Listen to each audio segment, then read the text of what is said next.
dingo is a culturally significant species to Wurundjeri people, as well as traditional owners all over Australia. So if you haven't, please sign in to the document at the front. The rules and behaviour. So yeah, last time I was here was a wild dog action meeting, which got a bit rowdy. Today's about education though. It's definitely a day for questions, but it's a day for respect. And if you're asked to leave, please leave. I did have to talk to the police about today, so they do know today is on. And we won't hesitate in calling them if we have to. So the toilets are up, 50 metres up behind this building, if people need them. And the only issue is watch out for this power cord. Slips, trips and falls is all good. So everyone be nice to each other. And I'll hand over to Professor Euan Ritchie first. So Euan is from the Wildlife, Ecology and Conservation at Deakin University, and he's a professor there. He works on Australian mammals predominantly, and the dingoes is not just one of his favourites, but one of the ones he's studied a hell of a lot of. So if you have a question, keep it in mind. We'll do questions after Euan's talk, and then a presentation by Lynn with some native dingoes. But over to thanks for the invitation to speak today, and yeah, absolutely happy to hear questions. I like robust debate, but respectful debate, as Jordan said. So, all right. As it exists ways that we could actually better manage coexistence and management of dingoes as well. Likewise, I'd also acknowledge the traditional custodians of country throughout Australia and their connections to land, sea and community. And I pay my respects to elders past and present, and obviously acknowledge that today we're meeting on the unceded country of the Wurundjeri peoples. So that's a question that comes up really, really often. Dingoes arrived in Australia at a minimum 3,500 years ago, but probably much longer than that. That's based on fossil evidence. Fossil record is not perfect by any means. And there is genetic evidence that they've actually been in Australia much longer. But the most accurate estimate we have so far suggests they've definitely been in Australia for thousands of years. They are classified as native wildlife. So whether you want to debate or not whether they're native or introduced, they are actually native wildlife and they're protected. Most importantly, they're an apex predator, and they're the largest land-based predator we have in Australia, except for we humans. So regardless of what we call them, they actually perform a really important ecological role in Australia. And their appearance is highly variable. So all of these pictures I'm about to show you, they are all dingoes. In this case, some of these are wilka, which is the Indigenous name for dingoes in the northwest of the state. I just want to thank Alicia's up the back there and others who've been involved in some of this work studying dingoes in the northwest of the state. So all of these are dingoes. There's been genetic work done in this region that shows they are dingoes, that shows that hybridisation is basically not occurring. There is no cases of a 50-50 hybrid, so a domestic dog and a dingo. These are all dingoes. So this kind of idea that dingoes can only be orange or yellow sandy colour is a myth, and the genetics shows that. These are all part of the same family group here, and you can see just how much variation there is in their appearance. And there's one of the adults. Same population you can see. You could probably see that that's quite similar to a dingo that you might expect to see on Gari or Fraser Island. That classic looking dingo, that also occurs in the northwest of the state. So you can see how much variation there is in dingo colour and morphology. This is a dingo from Western Australia, right out in the middle of Western Australia. Another dingo in the same location, exactly the same location, so you can see how variable they are. So you'll often hear this idea that dingoes are just wild dogs, and there's a lot of debate about this. Fortunately, there's been 2 genetic studies done by independent labs, one in University of New South Wales by Dr. Kylie Cairns, and another one by Associate Professor Andrew Weeks in Melbourne, that shows from hundreds of samples collected around Australia that hybridisation between domestic dogs and dingoes is exceedingly rare. So basically, if you see a dingo in the wild, chances are it's a dingo, genetically speaking. So again, this idea that there's large numbers of hybrids and dogs that have a high degree of dog ancestry in their genetics is actually just not borne out by the genetic data. And again, just highlighting that, as I showed you on the previous slides, dingoes come in a whole range of colours. So the yellow, the orange, the jet black, black and tan, brindled, and other variations as well. They are all dingoes, and their genetics again shows that. So some really quick dingo biology for those that don't know much about dingoes. As I said, they're the largest land-based predator we have in Australia, except for we humans. They range in size from roughly 15 kilos on average to 20 kilos. 20 kilos is more likely in alpine areas, in cold climates, out in the middle of the arid zone, and in northern Australia you tend to have smaller bodied dingoes, so more closer to that 15 kilos. About a metre long, and you can see roughly 50 to 60 centimetres at the shoulder. As I said, they arrived in Australia roughly 3,500, but possibly much longer ago. And this upper estimate is actually really interesting because if they did arrive much longer ago in Australia, then that actually means they could have walked across by themselves. So those who know, of course, how much sea level has changed between Papua New Guinea and Australia, if it was more than 8,000 years ago, basically they could have walked across from Papua New Guinea by themselves. So the idea about how dingoes even got to Australia is still being debated, and hopefully at some point we'll have a better estimate of the arrival of dingoes based on genetic data as well as fossil data, and we'll be able to narrow in on that estimate.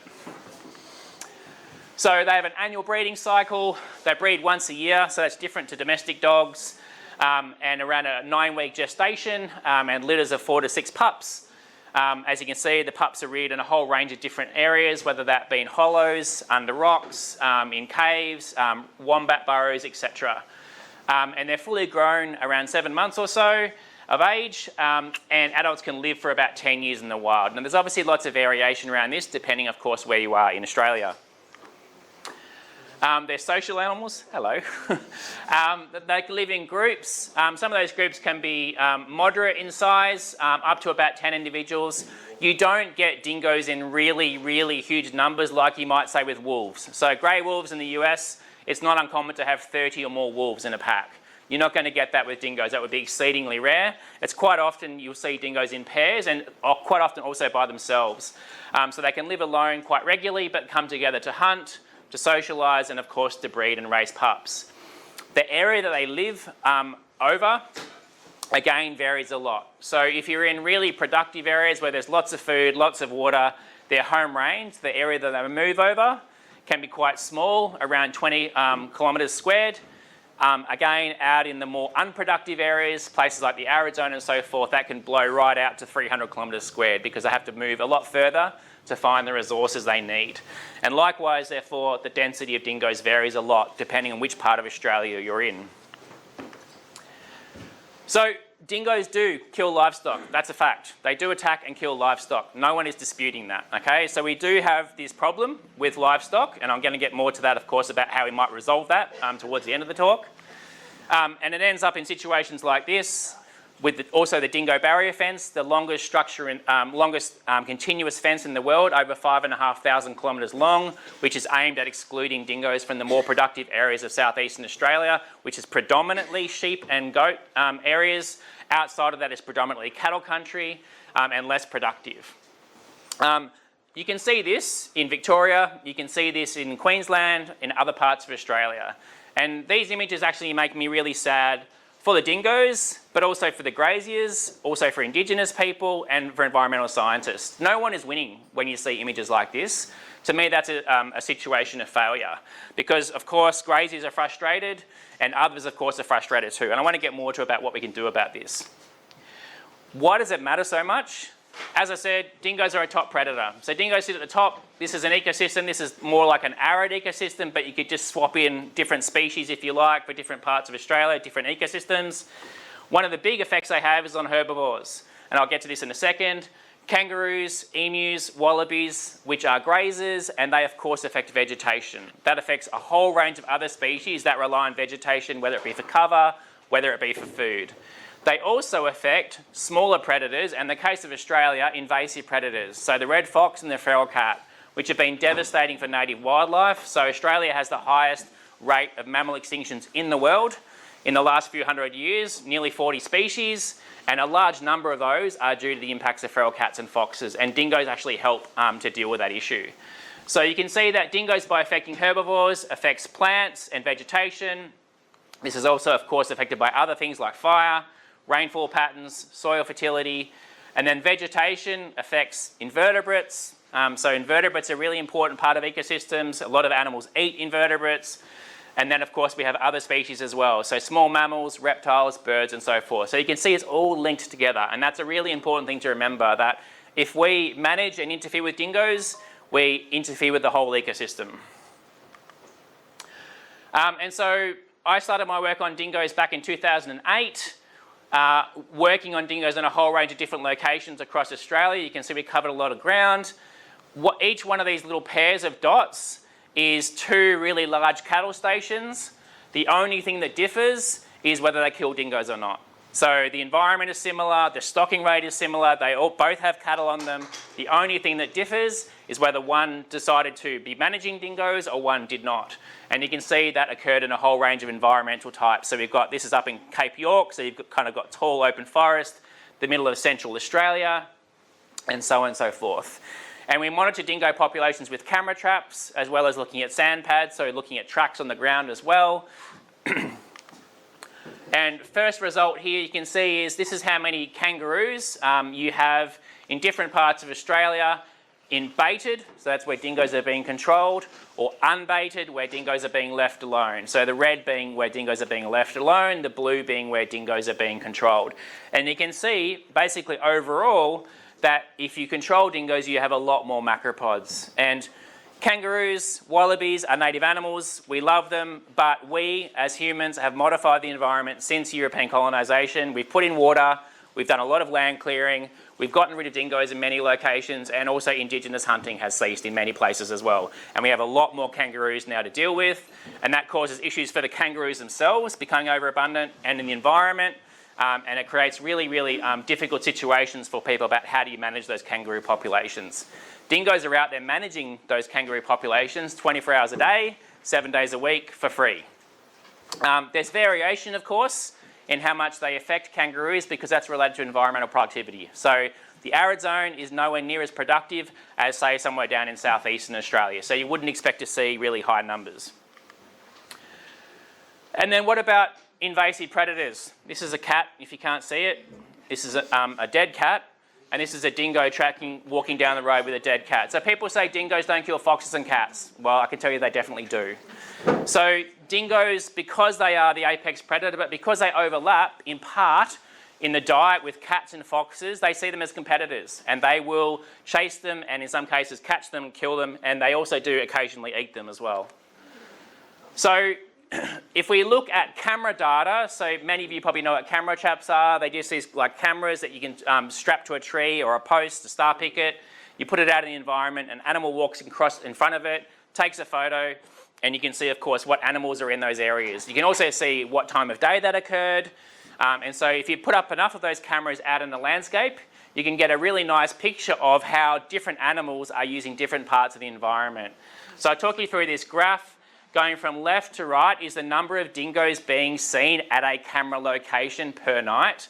And on the y-axis, going from the bottom to the top, is the number of feral cats being seen each night as well. And what's interesting is that when you get to, on average, 1 dingo per night at a camera location, you get 0 cats. So basically what that suggests is that there's basically this, if you have high dingo activity in an area, cats avoid those areas.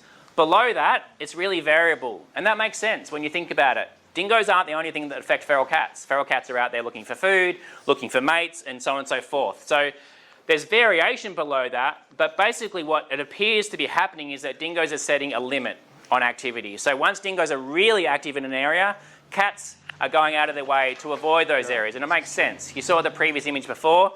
If you're a cat and you come across a dingo, especially in an area where you don't have a tree to run up into, a tall tree, then you might end up dead. So cats are going to do their best to avoid being around dingoes. Similarly, you can look at the time of day that cats and dingoes are being active. So this is from the same research paper that was done by a former PhD student, Layla Brooke. And on the top, we've got unbaited areas, and the bottom we've got baited. So baiting being 1080, of course. And you've got sunset, sunrise, and this is a 24-hour period. So each one of these is basically an hour period across that 24-hour block. All you need to see is that in the unbaited situation, you kind of got this peak of dingo activity around sunset and sunrise. We often call that crepuscular. And the reason why you have that pattern is that dingoes are hunting kangaroos, and they are very active at dawn and dusk when they're both coming out to feed and then going back into cover before the day starts.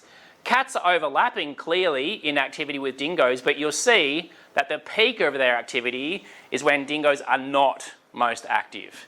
If you contrast that with this graph below, where dingoes are being controlled, you'll see that dingo activity is really reduced around sunset, and it has a peak around just before dawn. Cat activity has changed. So cat activity is super high just after sunset, right? So up here, we've got high dingo activity around sunset. Now we don't, and cat activity has gone up. For people who've spent much time, particularly in arid environments, you would know that just after dusk, it's still warm. You have lots of insects being active. Reptiles, small mammals, birds are all foraging on those insects. Perfect time if you're a cat to be out hunting.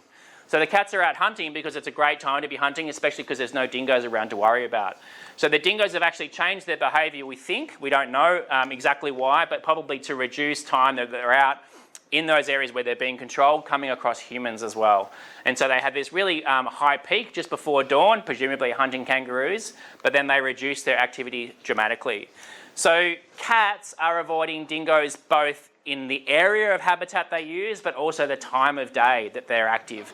So if you're a bilby or a numbat or some other small mammal, we have this concept of my enemy's enemy is my friend. So if you're a dingo out there in the landscape, by killing cats and foxes, the bilby benefits. Now, that doesn't mean that dingoes don't eat bilbies. They do. But they don't eat as many as cats and foxes do.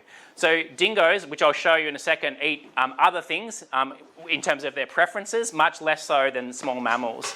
Cats and foxes love to prey on these mammals. We often call them critical weight range mammals, 35 grams to 5.5 kilos. These are the mammals that have gone extinct more often than not in what we often call the cat and fox snack range. So dingoes are actually indirectly helping to protect some of these native animals that would otherwise be attacked and killed by cats and foxes. So what do dingoes eat? So this is a study that was led by a colleague and friend of mine, Tim Doherty. He collected data from right across Australia looking at dingo diet, both what was in their stomachs, but also their scats. So the great thing being a mammalogist is that you get obsessed working on poo. You can look at poo and you can look what's in it, right? You can look what they're eating. And if you look right across Australia, on average, by far and away, if dingoes have the option, they will go after the larger mammals, particularly kangaroos and wallabies. Pretty much everywhere you look, you'll see the same thing if there's a population of kangaroos and wallabies in those areas. Now, that doesn't mean there's not variation in Australia. So you can see these circles, different coloured circles and different size circles in different parts of Australia. These relate to how that varies. So really high numbers, of course, of kangaroos in southeastern Australia, not surprising because that's where the overabundant kangaroo populations are. Many more reptiles being eaten in the middle of Australia. Lots of rabbits in the arid zone. Insects. People don't think about dingoes eating insects, but they're quite happy to eat grasshoppers. So they're really, really generalist predators. And then small mammals in the middle of Australia as well. So yes, there's variation, but you can see, on average, larger mammals like kangaroos and wallabies are their preference, and then it flows down from there. I should say too, if any of this information you want to get later on from me, please just send me an email or ask Jordan. I'm very happy to supply any research, any further information that you might want. If we look closer to home, this is in the Alpine zone. This was done by a former PhD student, now Dr. Ailish Thompson. So you can see Mount Buffalo, Buggen High Plains and Mount Hotham. And we wanted to see what dingoes were doing in those alpine environments because there's been much less research done in alpine environments. And so you can see here again, they're going after larger mammals, particularly wombats, but also feral deer. So sandbar deer in particular is what they're going after. Now, you'll hear people say, well, dingoes can't possibly kill a really large male sandbar deer. Well, first of all, they can. There's video footage of them doing that in packs. But even if they can't do those individuals, they can definitely kill the young sandbar deer, which are much smaller in size. And the same thing happens with kangaroos. They typically go for the females, not the males, because they're smaller, and that has a big effect on the population. When it comes to wildlife out there, males are mostly irrelevant. The females are what's driving the population. So if dingoes are eating large numbers of females, then that will actually bring the population down. But also importantly, you can see that dingoes consumed about 30 times the number of invasive mammals than foxes did.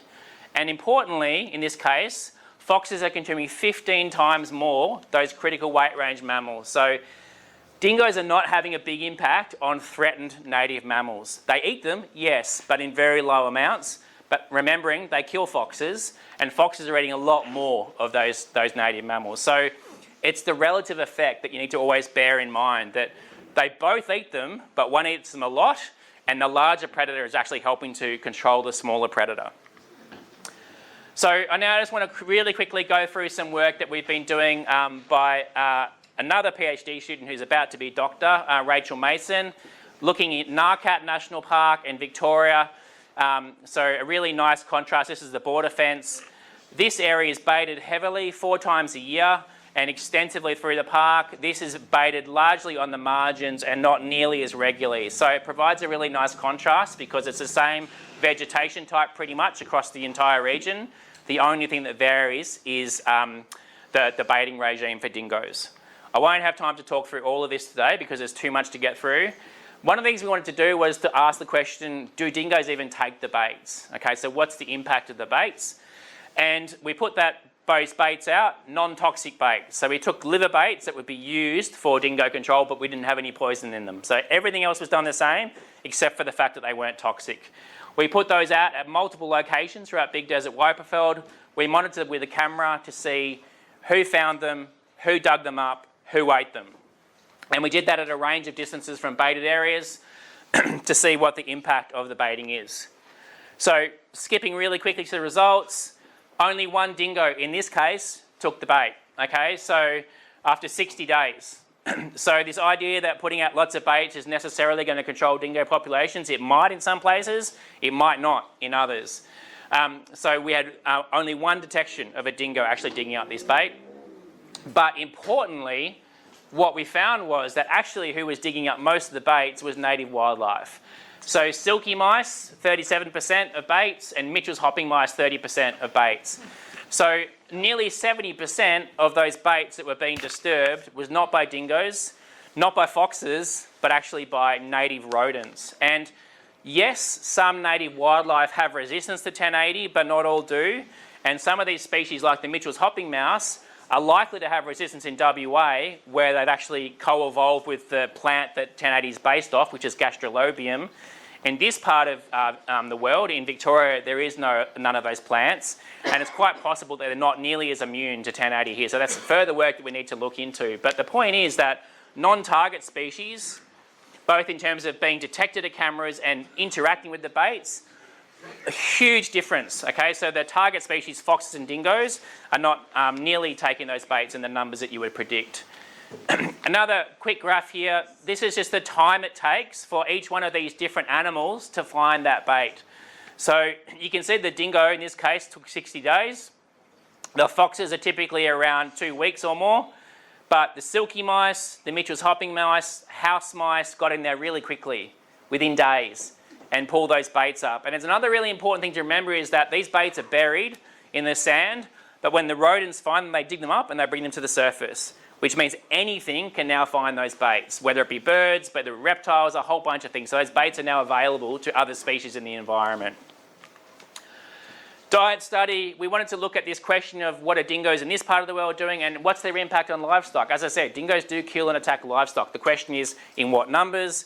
Our data, unfortunately, is not great for that. So we really want to try and understand what's the effect of dingoes in this area. So all of these circles and triangles are two different studies that were conducted. These triangles were for a genetic study where we collected scats. So again, we've got lots of poo and we could see what they're eating. And these are where we're collecting scats, but we also had an associated camera trap nearby as well. So you can see we've covered a huge amount of area. Look at the scale bar there. Big Desert Wiperfeld is massive, okay? So, and Narcat. So we collected scats from across the region to see what these dingoes were eating. And you can see we've got 450 scat surveys that were done across the entire region. So we ended up with 130 plus dingo scats, 200 fox scats, and around 25 cat scats.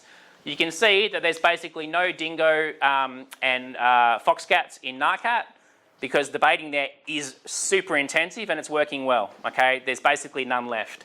And you can see where all the records of the dingoes are more towards the east where the baiting is much less than what occurs in Narcat. So, what are they eating in this part of the world? Kangaroos. Okay, in this case, western grey kangaroos and a small amount of wallabies as well. So there's swamp wallabies or black wallabies up in that part of the world. Emus, more than 10%. But so 70% is either emu, kangaroo and wallaby. Okay, so again, they have a preference. They go for those larger animals. If we look at cats and foxes by contrast, 18% of fox cats had some of these near-threatened small mammals, so Mitchell's hopping mice, western pygmy possum, Malinian gowies and silky mice. And cats, pretty similar, about 20%. Dingoes, 2%. So again, you can see the relative difference. So I should say, the way we determine this when we look at the scats is we look at the hair and the bone that's in those scats under a microscope and we can work out which species they are. So again, dingoes are really not eating large amounts of small native mammals. What about livestock? 2% of scats of dingoes contain sheep, 7% for foxes and none for cats. And you wouldn't expect it for cats. Cats will scavenge, but rarely, only when they're really, really hungry. So foxes were eating 3 times as much livestock as dingoes do. Now this doesn't mean that dingoes don't necessarily kill livestock. They will, and sometimes they might not eat them. But what it does show is it's not happening in a large amount. So I'm not saying for a second that dingoes don't kill livestock and eat them. Sometimes they do. But the amount, in this case, suggests that it's quite low compared to what's often reported. And this is a problem, unfortunately, with conflict and management, is that we don't actually have great data to know the exact impact of dingoes. And we should if we're going to try and make management decisions. I want to quickly move towards the end now, and I just want to make a non-ecological point, is that, you know, dingoes have a whole range of values, and some of those are ecological, but they're also cultural. Okay, so many First Nations peoples will describe dingoes as being kin. So they see them as that close to them. They are family members. And then, of course, when you think about what happens to dingoes in some parts of Australia, you can imagine how that feels for them. So I'm not going to dwell on this because I'm not a First Nations person, but I want people to bear this in mind. And if you want to read more about that, about, you know, the impact this has on First Nations communities, but also how it can resolve this, including with graziers, I wrote a conversation article here together with some First Nations peoples, if you want to read more about that. So I really like this quote because it pretty much applies to most wildlife ecology and conservation. It happens all the time. We just keep doing the same thing over and over and over again, and often it's not working particularly well, so we just keep doing more of it, expecting it to change.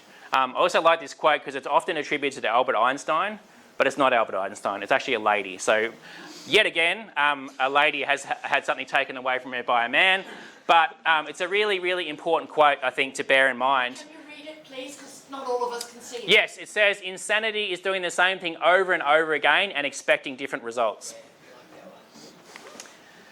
So what can we do? One of the things that we can think about doing is using animals and working with nature. So guardian animals have been used for nearly 9,000 years. The Greeks were using them. This is not a new idea. I just had mine killed this morning. Dogs. Did you? They don't work. Okay, well, I'm happy to talk to you about that because I can show you some evidence that they do work, and I'm happy to talk to you about that. So how they're used is really, really important. I'm sorry to hear about the loss of your dog. So this is a Maremma. This is up near North Queensland where they had really big issues with dingoes, and they were basically about to go out of sheep and into cattle because of the impact of the dingoes. They switched over to Maremmas, which you might know the movie Oddball. Same breed of dog, they didn't have very many issues at all after transitioning to them. This is in a really large, expansive area. This is another breed of dog, an Anatolian Shepherd in Namibia, in Africa, that's protecting goats against leopards.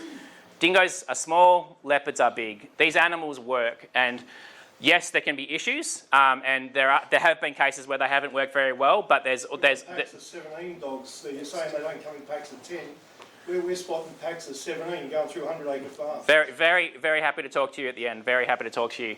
And so I'll point to this, which is Linda Van Bommel and Chris Johnson, who have worked on sheep properties and goat properties across different parts of Australia, including in southern Australia, and have surveyed graziers who have changed from lethal approaches to using things like guardian dogs, and of course in other parts we're using donkeys as well, and they've been highly successful. So I'm not saying they work all the time, but they absolutely have worked for large numbers of graziers. That's a simple fact. Who is actually work with communities more? And one of the things that frustrates me a lot is that we have people put into nice little pigeonholes. Here's all the ecologists, here's the First Nations peoples, here's the graziers. If we all think the same, we don't.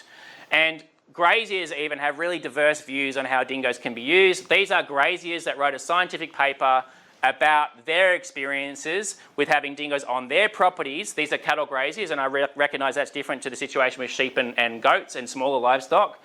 And they saw dramatic benefits from having dingoes on their properties in terms of grass cover, lower numbers of feral goats, lower numbers of feral pigs, fewer numbers of foxes.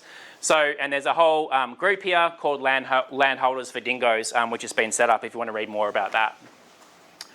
So I would be urging, rather than people, throwing stones at each other, which is a lot of what you see, unfortunately, with dingo management, is that we work together more. And there are solutions at hand that have been used, as I've said, for many centuries in other parts of the world against much larger and more capable predators in some cases.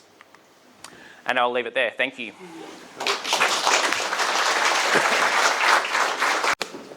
We're probably...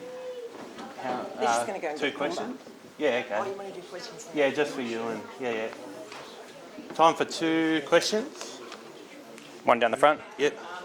Anything about the pack and structure of dingoes versus when the baiting and things maybe disrupts that, or whether that has a... Yeah, unfortunately we don't have a lot of experimental studies of that, but there have been studies that have shown, for example, that dingo numbers have gone up higher after control, not gone down, and that breeding of dingoes has gone up, and that attacks on livestock has gone up. And the same has been shown for wolves and coyotes in the US. And part of that we think is because of this destabilisation. So when you have a stable pack that occupies an area, they will exclude other dingoes in those areas. They'll also regulate the breeding more. When you break that down through constant baiting, what you end up with is a really young population, often 2 years of age or less, and we know this from Queensland, and they don't learn how to hunt, and they target livestock. So there would be great to have more information about that, but there is some information out there. So, but yeah, it's more work is needed in that area. With the baiting program, like 1080, so the Mitchell's hopping mouse, if he was to eat, obviously only a small amount, and then die, and a dingo ate that mouse, would that be enough to kill the dingo? Could be. Yeah, it depends how much the mouse ate. So that but yeah. could be anything like a wedge-tailed eagle or anything could die from. Yeah, so I don't want to extrapolate too far with this data, because as I said, in different parts of Australia where some of the same species also occur, they have higher resistance because they've naturally occurred with this plant, gastrolobium, which is what 1080 is derived from. We also don't have enough data to actually know in other parts of Australia how sensitive or not are the wildlife here. So I'm not saying these animals are dying, but what I'm saying is we should definitely look at it. Yep. Cool. Go Up the back. lady. A lot of your information comes from other areas of Australia. What evidence do you have that dingoes existed in this part of Victoria as natives at the time of colonisation and early colonisation? Yeah, so dingoes occupied the entire mainland prior to European colonisation, and if you read through old accounts from explorers, from wherever you like on Trove, there's a great database called Trove which has old newspaper clippings. Dingoes occurred right across Australia, and there's dingoes still out here, and that's borne out by genetic data. So dingoes never made it to Tasmania, but they covered essentially the entire mainland. And there's still dingo populations in a whole range of different areas in Victoria, including not very far from Melbourne. Awesome. And like Euan said, open for more questions. And if you're a landowner, like I live in the Yarra Valley as well, and I run pigs, so worried as well. But that's what today's about. It's not just about talking to the converted. It's about getting everyone on board to learn more about native dingoes. Did anyone drop this, missions or something